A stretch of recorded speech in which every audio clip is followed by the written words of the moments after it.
안녕하세요. 심심한 철훈입니다. 오늘은 조금 무서워 보이는 이야기를 하겠습니다. SF 영화처럼 보실 수도 있겠는데요.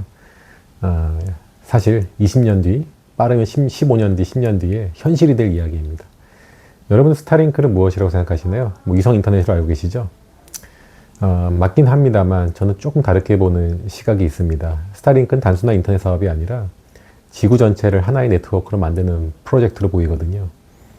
제가 질문 하나 드리겠습니다. 만약에 자동차가 연결이 되고 또 드론이 드론끼리 연결이 되고 AI가 연결되고 마지막으로 사람까지 다 연결이 된다면 세상은 이제 어떻게 바뀔까요?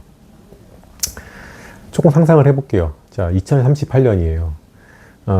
잠을 자고 있는데 내가 잠을 충분히 잤다고 AI가 판단하고 제 몸 안에 있는 칩이 저를 깨웁니다. 알람은 필요 없습니다. 그리고 커튼이 열리고요. 커피가 자동으로 내려옵니다.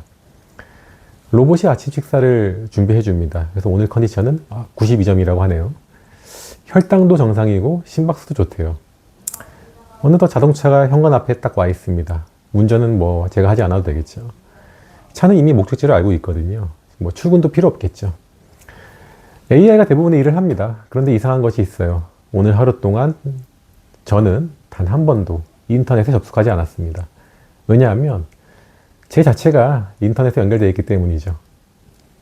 우리는 인터넷이 컴퓨터에서 시작됐다고 생각합니다. 그 다음 휴대폰으로 왔습니다. 그리고 이제 위성으로 올라갑니다.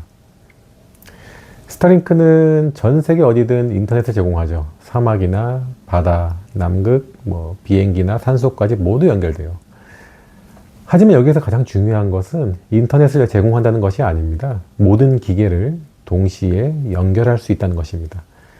이것이 가장 첫 번째 퍼즐이 될 것 같아요.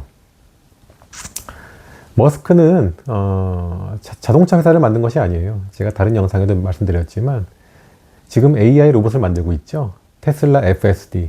많은 사람들이 자율주행이라고 생각하잖아요. 하지만 AI 입장에서 보면 이것은 세상을 보는 눈입니다.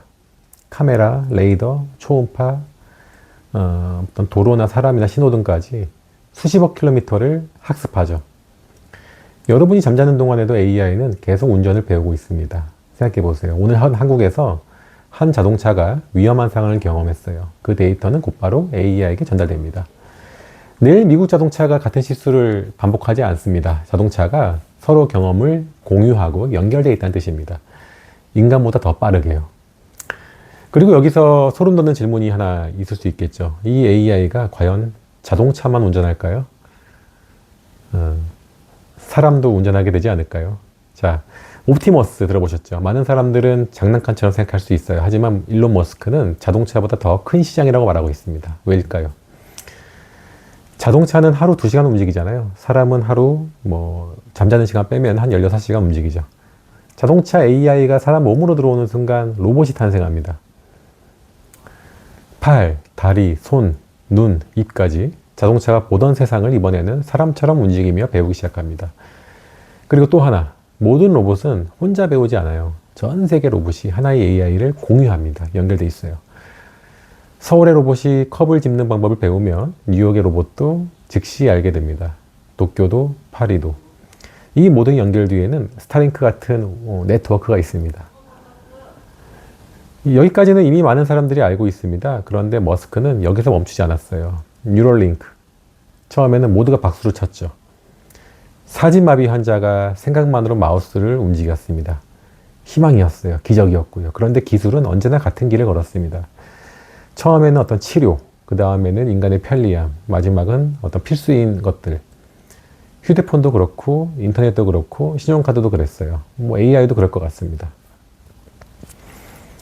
많은 사람들이 미래를 상상하며 독재를 떠올리죠. 칩을 강제로 심는 세상. 하지만 역사상 가장 강력한 기술은 강제는 아니었어요. 선택이었습니다. 인간이 선택하는 거예요. 스마트폰을 누가 강제로 쓰라고 했겠습니까? 아무도 아닙니다. 우리가 선택했죠. 편하니까요. AI도 마찬가지입니다. 칩도 그래요. 처음에는 기억력이 좋아집니다. 외국어가 또 실시간 번역이 됩니다. 길을 잃지 않아요. 내 몸을 아프게 하는 병을 미리 발견해요. 그리고 어떤 정산이나 결제도 생각만으로 이루어져요. 그러면 사람들은 말하기 시작합니다. 왜 칩을 안 심어? 여기서 많은 사람들이 가장 큰 착각을 합니다. 통제는 조종이 아니에요. 추천입니다. 오늘 볼 뉴스, 오늘 살 물건, 오늘 만날 사람, 그리고 오늘 투자할 종목들. AI가 이제 99% 맞추기 시작해요. 처음에는 뭐 도움을 위한 거였는데, 하지만 어느 순간 우리는 생각보다 AI가 선택지만, 그러니까 AI가 고른 선택지를 우리가 선택하고 있다는 것을 잊게 됩니다.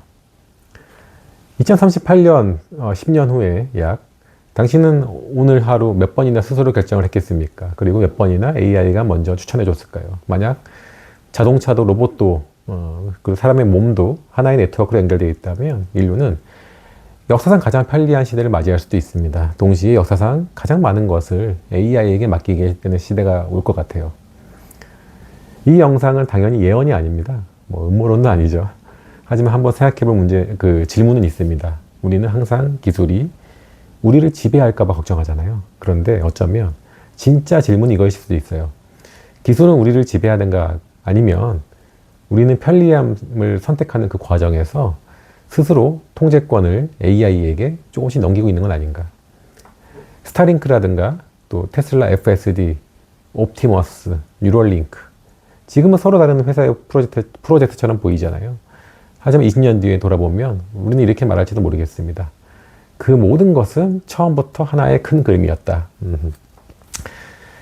여러분, 사람 몸에 칩이 심어져서 사람끼리 연결되는 그 시대를 생각해 본 적 있으신가요?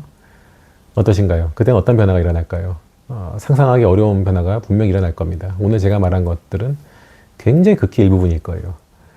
한번 그런 미래를 같이 좀 생각해 봤으면 좋겠어요. 왜냐하면 그게 저는 먼 미래라고 생각하지 않습니다. 10년, 15년 후에는 벌어질 일입니다. 오늘 좀 흥미롭게 들으셨나요? 어떤 일이 벌어질지 여러분의 의견도 좀 알려주시면 저도 좀 흥미롭게 볼 것 같아요. 오늘도 좀 짧게 하겠습니다. 그리고 좋아요하고 구독 좀 부탁드리겠습니다. 내일은 더 재미있는 주제로 한번 찾아뵙겠습니다. 심심한 철훈이었습니다. 감사합니다.